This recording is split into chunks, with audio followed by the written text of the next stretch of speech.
जय श्री चक्रधर। मेरे श्री गुरुवर और सभी संतजनों को मेरा सादर दंडवत प्रणाम और सभी प्रेमी भक्तों को मेरा जय श्री कृष्ण। आइए आप सभी प्रेमी भक्तजन मिलकर मेरे साथ लीला चिंतन कीजिए। आज की हमारी लीला है दूसरे दिन प्रातःकाल के समय स्नान करना। पूर्वार्ध लीला क्रमांक है 560। बाईसा ने सायंकाल के समय ही आबाइसा से कह दिया कि भगवान को बहुत दिनों से स्नान नहीं कराया गया, अतः आज वह उनके स्नान के लिए पानी का प्रबंध करके रखे। इसके बाद आबाइसा ने 2 बड़े मटके पानी के भर कर रख लिए और भगवान को तौलिया देते कहा, भगवान पानी तैयार है, आप स्नान कर ले। भगवान ने कहा, माता स्नान तो हम प्रभात के समय करेंगे, इस समय नहीं। इसके बाद रात को भगवान ने शयन किया। मध्य रात्रि के समय आबाइसा उठी और वह स्नान के लिए पानी की तैयारी करने लगी। तब भगवान ने कहा, माता रात लंबी है, अभी आप सब सो जाओ। इसके बाद वे सब सो गए। फिर प्रभात के समय वे सभी उठ गई, दीपक जलाया, पतीले में पानी गर्म करने के लिए रख दिया। उधर भगवान भी उठकर शौच के लिए बाहर गए। वहाँ पर से वापस लौटने पर उन्होंने अपने हाथ पैर धोए, दंत धावन किया। भगवान ने अंगोछा पहन लिया, तेल और उपटन से मालिश शरीर पर मालिश की। उसके बाद गर्म पानी से भगवान को स्नान कराया। आंगन में जाकर भगवान ने नए वस्त्र धारण किए। फिर वे अंदर ओटे के आसन पर विराजमान हुए। तब तक बाहर उजाला हो गया था। बाईसा ने भगवान को प्रातःकाल का पूजा अवसर किया। सबने धूप आरती की, मंगला आरती की। जिस पानी से भगवान ने स्नान किया उसमें विद्यमान जीव जंतुओं के हनन से उन्हें भोग भूमि में जन्म प्राप्त होगा। जिस स्थान पर भगवान ने स्नान किया उस स्थान को सामान्य रूप से संबंध प्रदान किया गया। आबाइसा ने स्नान कराने का पुण्य लाभ प्राप्त हुआ आबाइसा को। अगली हमारी लीला है कामाइसा को दर्शन और नामकरण। पूर्वार्ध लीला क्रमांक 561। दूसरे दिन प्रातःकाल के समय वायुनायक अपने सारे परिवार के साथ भगवान के दर्शन के लिए वहां आए।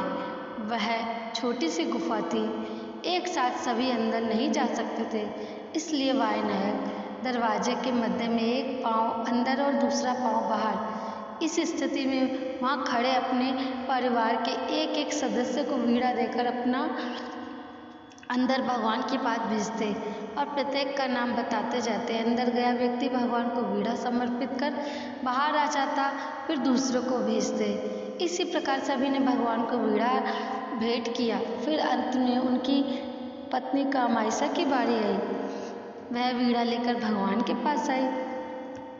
भगवान ने दर्शन कर उसने उन्हें वीणा समर्पित किया।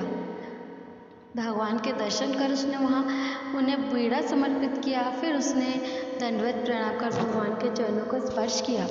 भगवान ने पीठ को दोनों हाथों से स्पर्श कर आशीर्वाद देते हुए कहा, यह माता अष्टमंगला है, इसका कल्याण हो। इस पर वायुनायक ने आपके सौभाग्य इस पर वायुनायक ने कहा, भगवान मैंने तो आपके दर्शन पहले ही कर लिए थे, पर मैं चाहता था कि मेरे सारे परिवार को आपके दर्शन का सौभाग्य प्राप्त हो। कामाइसा ने जब भगवान के श्री चरणों की ओर देखा तो उसको भगवान के चमकते अंगूठों में उनकी संपूर्ण श्री मूर्ति झलकती दिखाई दी। वह अंगूठे को देखती ही रह गई। इस प्रकार वायुनायक के सारे परिवार ने भगवान के दर्शन कर उन्हें 5 सुपारी का वीणा भेंट किया। वायुनायक की नौकरानी अर्थात सेविका ने भी भगवान के दर्शन किए, उन्हें भी और उसने भी वीणा समर्पित किया। वह भगवान की सुंदर श्री मूर्ति को अपनी दृष्टि से निहारती ही रही। उसके बाद सारा परिवार घर वापस आ गया। बाईसा ने भगवान को प्रातःकाल का पूजा अवसर किया। उसके बाद भगवान सिद्धनाथ के मंदिर में वीरण के लिए गए। बाहर से दोनों दरवाजों की चौखट को पकड़कर अंदर अपनी दृष्टि से अवलोकन किया तो वहाँ उन्होंने देखा कि मांस उपवास करने वाली स्त्रियां बैठी हुई थी। फिर भगवान वहाँ से कहीं अन्यत्र चले गए। लीला का हेतु है वैनायक के सारे परिवार को भगवान के दर्शन का पुण्य लाभ प्राप्त होगा। कामायसा को भगवान के श्री चरण के अंगूठे में उनकी श्री मूर्ति के दर्शन हो रहे थे। उससे उसे भगवान के प्रति वेद हुआ।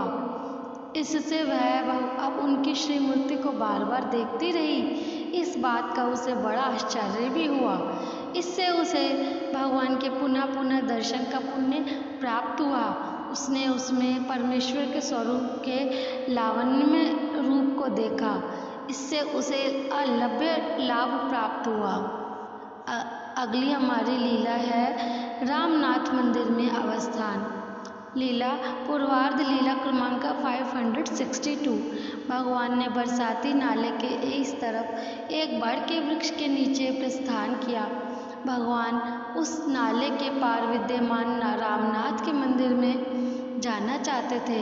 उन्होंने वहां देखा कि वह नाला पानी से भरा हुआ है और उधर जाने का कोई रास्ता नहीं। फिर उन्हें नाले के ऊपर की ओर पार जाने के लिए थोड़ा सा रास्ता दिखाई दिया।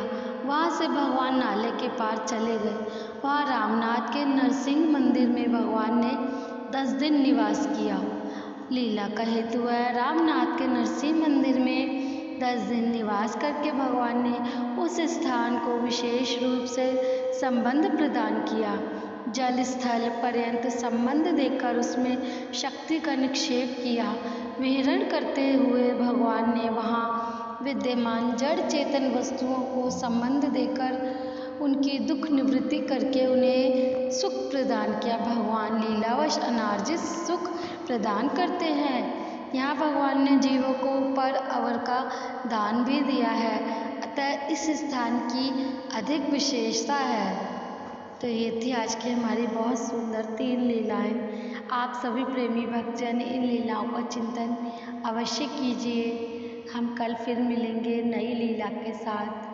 तब तक के लिए आप सभी प्रेमी भक्तों को मेरा जय श्री कृष्ण, जय श्री चक्रधर।